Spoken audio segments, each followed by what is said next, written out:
जय हिंद साथियों।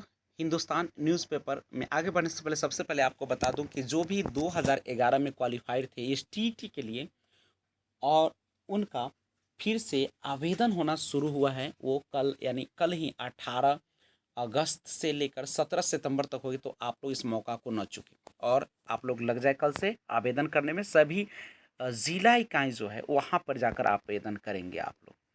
तो आइए हिंदुस्तान में देखते हैं खबरों को। आज का दिन 1909 में महान क्रांतिकारी मदन लाल ढींगरा को वायली और लाल काका की हत्या के आरोप में फांसी दी गई। 1.25 करोड़ बच्चों के खाते में जाएगा पैसा। शिक्षा मंत्री ने पाठ्य पुस्तक निगम को दिए निर्देश और बच्चों के खातों में किताब का पैसा 1 हफ्ते में। बिहार के उच्च माध्यमिक विद्यालय में प्रधानाध्यापक संवर्ग का गठन होगा। जी, स्वतंत्रता दिवस पर गांधी मैदान मुख्यमंत्री नीतीश कुमार ने कहा कि पोस्ट मैट्रिक छात्रवृत्ति के लिए अनुसूचित जाति, अनुसूचित जनजाति व अन्य पिछड़े वर्ग के छात्र छात्राओं के लिए पारिवारिक आय की सीमा भारत सरकार द्वारा 2.5 लाख रुपए निर्धारित हो गई है और घोषणा की कि अनुसूचित जाति या जनजाति एवं पिछड़ा या अति पिछड़ा वर्ग के छात्र छात्राओं के लिए पारिवारिक आय सीमा बढ़ाकर 3 लाख किया जाएगा। बढ़ी हुई पारिवारिक आय सीमा के कारण होने वाले अतिरिक्त खर्च को राज्य सरकार द्वारा वहन किया जाएगा। जदयू में सिर्फ एक नेता नीतीश कुमार, आरसीपी और गैर लाइसेंसी कंपनी के बीच आए तो केस होगा। मैट्रिक का पंजीयन अब 31 अगस्त तक और इंटर दाखिले की पहली चयन सूची 18। नीतीश कुमार ने सुशासन स्थापित कर इतिहास की धारा बदल दी, संजय झा। और जदयू में कोई मतभेद नहीं और एससी टोले में संपर्क पत्र न होने पर पीएम नाराज और तत्काल कार्रवाई के दिए निर्देश। उच्च क्षमता के बिजली तार भी कवर किए जाएंगे। निर्मला सीता का इनकार। वित्त मंत्री निर्मला सीतारमण ने फिलहाल पेट्रोल डीजल पर उत्पाद शुल्क में कटौती से इनकार किया और कहा पूर्व में जारी तेल बांड का भुगतान करना है। दहशत काबुल छोड़ने की जहूरत देख सकते हैं। तालिबान के काबुल में घुसने के बाद हालात बेकाबू। चारों ओर चीख पुकार और जान बचाने के लिए बड़ी संख्या में लोग हवाई अड्डे की ओर भाग रहे हैं। वे जल्दी से जल्दी देश से निकल जाना चाहते हैं। वहाँ तक कि तमाम लोग विदेशी विमान पर लटक कर जा रहे हैं ताकि वे भाग सके। तो ये है मामला, देख सकते हैं। मुख्यमंत्री ने महिलाओं, किसानों और छात्र छात्राओं के लिए सौगातों की घोषणा की और बिहार में राज्यकर्मियों को 28% महंगाई भत्ता। पीएम ने जाति जनगणना की मांग को नकारा नहीं और जासूसी के आरोपों की जांच को समिति बनाएगा केंद्र। बारिश के बाद चंपारण के नदियों में फिर से उफान और 8वीं तक के स्कूल खुले, पहले दिन उपस्थिति कम। खुदरा के बाद थोक महंगाई की दर भी घटी। मोतिहारी विकास के पथ पर अग्रसर है जिला और 56 जिला डोडा अफीम के साथ युवक गिरफ्तार और डुमरिया घाट में बाइक की ठोकर से युवक की मौत।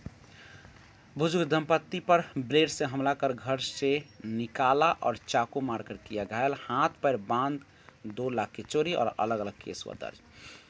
आज का दिन 1941 में पूर्वी जर्मनी सरकार ने बर्लिन की दीवार पर काम पूरा किया और मोती झील में ड्रैगन बोट से हुई 500 मीटर नौकादौड़ प्रतियोगिता। डुमरिया घाट में शान से लहराया तिरंगा और बारिश के बाद जो स्वतंत्रता दिवस को लेकर लोगों में दिखा जबरदस्त उत्साह।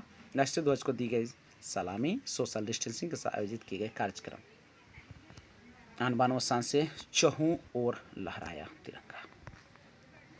सरकार व गैर सरकारी प्रतिष्ठानों में हुआ आयोजन और सीमा पर शान से लहराया तिरंगा। आज का दिन 1916 में साहित्य जगत में उपन्यासकार के रूप में ख्याति प्राप्त अमृतलाल नागर का जन्म।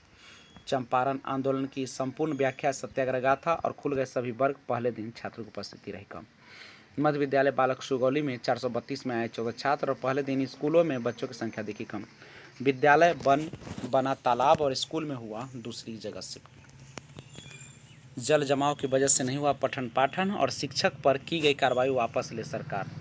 विसंगतियों को महर्षि अरविंद ने लाया सबके सामने और देश परम वैभव के शिखर पर बढ़ा। सांसद टीका से वंचित लोगों ने किया जाम और 1947 में भारत की आज़ादी का पहली ब्रिटिश सैन्य टुकड़ी। महिला के साथ दुष्कर्म, पत्रकारों का प्रदर्शन स्थगित और अंतिम सोमवारी को जलाभिषेक के लिए उमड़ी भीड़। आज का दिन 1949 में महान स्वतंत्रता सेनानी और क्रांतिकारी पुलिस बिहारी दास का निधन और गंगा ने तोड़ा रिकॉर्ड। नौगछिया में रिंग बांध ध्वस्त। पटना में मंद गति से गंगा उतरने लगी नीचे, दूसरी नदियों में उफान। और नौतन में विवाहिता की हत्या, 100 किया गया। अफगानी अवाम की बड़ी शिरकत, भारत को अभी किसी ऐसे शासन से रिश्ता बनाने की कोई आपाधापी नहीं करना चाहिए जिससे भविष्य के व्यवहार पर सवाल हो। अफगानिस्तान में तालिबान द्वारा बलपूर्वक सत्ता परिवर्तन विश्व समुदाय के लिए शुभ नहीं है। तालिबान ने अब तक न अपनी विचारधारा बदलने का संकेत दिया और न अफगानिस्तान को संविधान को स्वीकार किया। अलकायदा जैसे आतंकी संगठनों के खिलाफ भी उसने कोई सार्वजनिक बयान नहीं दिया है, और उसमें अगर अंदरूनी तौर पर थोड़ा बहुत परिवर्तन भी हो तो वह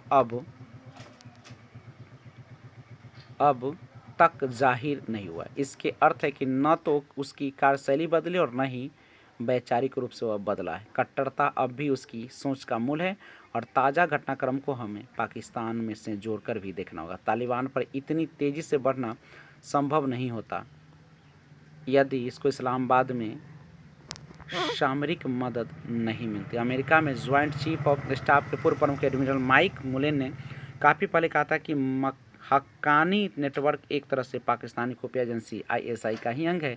यही का संगठन है जो अफगानिस्तान में भारतीय हितों पर चोट करता रहता है और तालिबान इसी का एक महत्वपूर्ण हिस्सा है। जैसे कि तालिबान के पांव जमा लेने से हिंदुस्तान पर खतरा बढ़ गया है।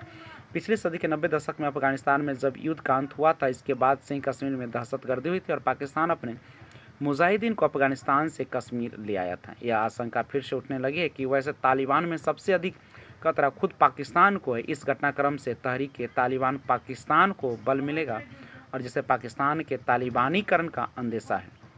अफगानिस्तान छोटा सा मुल्क है, अब मगर पाकिस्तान परमाणु हथियारों से लैस है। ऐसे में यदि पाकिस्तान में तालिबान का प्रभाव बढ़ा तो दुनिया के तमाम अमन पसंद राष्ट्र मुश्किल में आ सकते हैं। और पिछले दशक में ऐसी कई घटनाएं हुई जिनमें तहरीक तालिबान पाकिस्तान की सैनिकता देखी गई है और इसके निशाने पर न सिर्फ आम नागरिक है बल्कि उसने पाकिस्तानी फौज के अति सुरक्षित ठिकानों पर भी हमले किए। मई 2011 में मेहरान नेवल बेस और अगस्त 2012 में कामरा एयर बेस पर हमला इसका बड़ा उदाहरण है। तो शर्मसार न हो इंसानियत। अभी अपना बचाव जरूरी है, पर आने वाले दिनों में व्यवस्थित ढंग से सोचना होगा कि ताकत, पैसे की भूख और तालिबान के खिलाफ क्या किया जाए। स्टालिन के 100 दिन और एक अच्छी शुरुआत, पहाड़ टूटने के राजनीतिक कारण, भुगतना पड़ेगा सबको, कब मिलेगी तृप्ति, और करुणा से ही होती है आत्मा की शुद्धि। आत्मोत्थान का एक तरीका है कि अपनी गलतियों को स्वीकार करे, समर्पण कर दे और अपराध बोध के साथ औचित्य ढूंढना अधिक पतन की ओर ले जाता है। गलतियों का आत्मज्ञात आत्मिक शुद्धि का मार्ग है या स्वयं के प्रति करुणा है। 3 शुभ योगों में बंधेगा रक्षा सूत्र और दैवीय गुणों से ही मिलता है परम योग।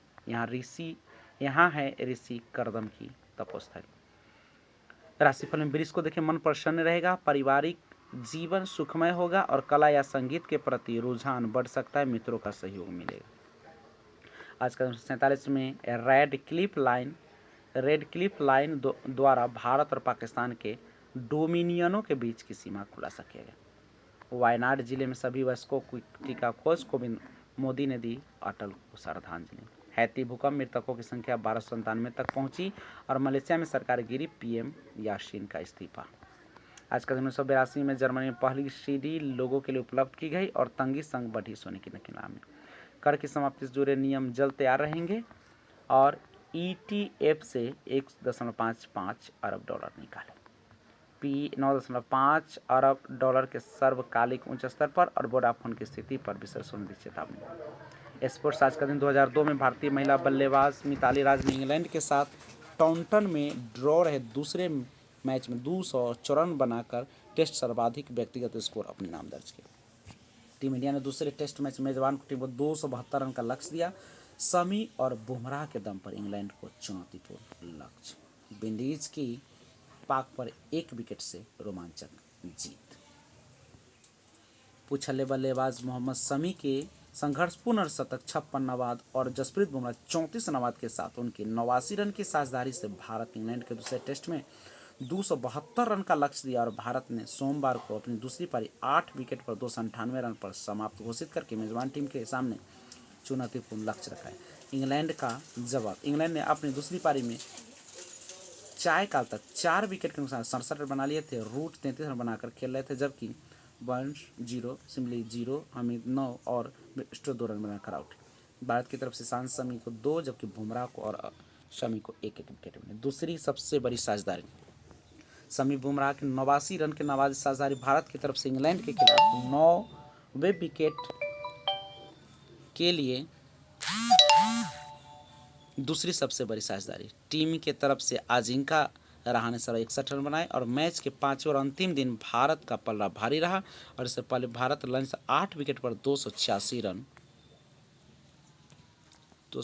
रन बनाए थे और लंच के समय शमी 67 गेंद पर 5 चौके और 1 छक्के की मदद से 52 रन बनाकर खेले। तो दूसरी में बुमराह ने नवाद 30 रन बनाए थे और कैरियर सर्वोच्च स्कोर है। भारत ने अपनी पहली पारी 364 रन बनाए थे जिसके जवाब में इंग्लैंड ने 291 रन बनाकर 27 रन की बढ़त हासिल की और करिश्माई प्रदर्शन। भारत ने सुबह 6 विकेट पर 181 रन से खेलना शुरू किया, तब शमी और बुमराह के करिश्माई प्रदर्शन के पहले सत्र में 2 विकेट गंवाकर 105 रन जोड़े। इससे इंग्लैंड की मुश्किलें बढ़ गई जो सुबह ऋषभ पंत को जल्दी आउट करने के बाद बेहतर स्थिति में दिख रहा था।